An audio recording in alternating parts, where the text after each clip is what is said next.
Alrighty, hope you're doing well. I'm part of the Group 8 streaming audio and video with content delivery. I have the media player and its related functions. So, starting off, talk about the media player. It has four major functions, which are managing the user interface, handle transmission errors, decompress the content, and eliminate jitter. A TCP-based connection, if it's used, there are no errors for the media player to correct because TCP provides reliability with retransmissions. And if a UDP-based transport is used, there are no retransmissions, obviously.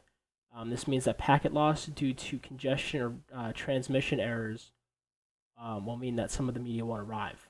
There's two ways to reduce the impact of packet loss. Those two would be FEC and interleaving.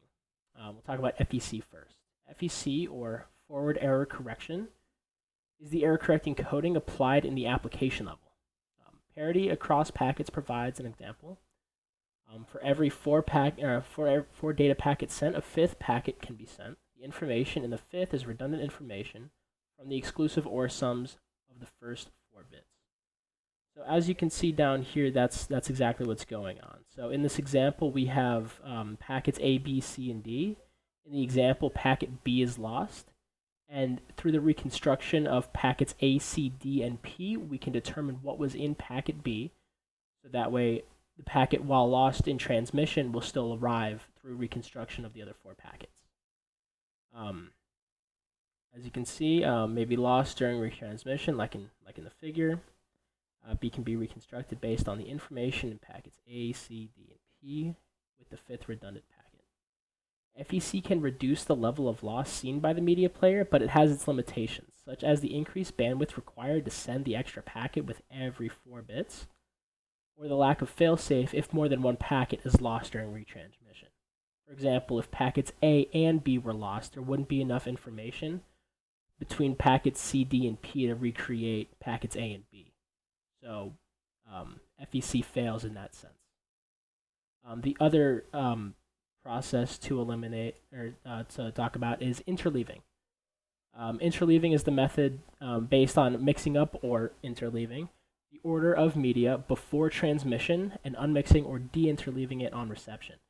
This means that if a packet is lost, the loss will be spread out over time instead of one large gap when the media is being played.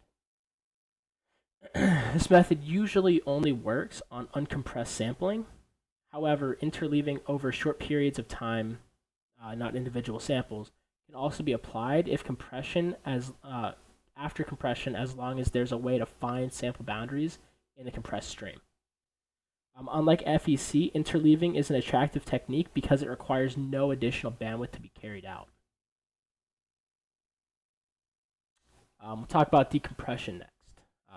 Decompression is computationally intensive, but relatively straightforward.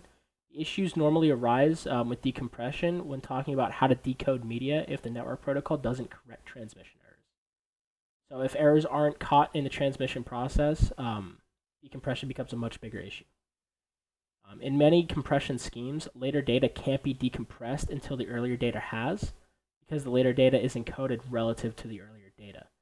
For UDP-based transport, there can be packet loss. This means that the encoding process must allow for decoding despite packet loss. This is the reason that MPEG uses I, P, and B frames. Each I frame can be decoded independently of other frames to recover from the loss of any earlier frames. So with buffering, one of the other pretty impactful jobs that the media player carries out, this eliminates jitter. The generally accepted solution is to use a playout buffer to remove jitter. All streaming systems start by buffering 5 to 10 seconds worth of media before playing, seen over here in this figure. So the media server will send, rather straight to the media player, will send it to a buffer, which will slowly fill up, and then send the buffer's data to the media player, which will be streamed to the user. So this buffer fills up over time and drains slower than the data is sent to, ideally. That's how it's meant to work, at least. Playing drains media from the buffer so that the audio is clear and the video is smooth. The The startup delay gives the buffer a chance to fill to the low water mark, which is right here.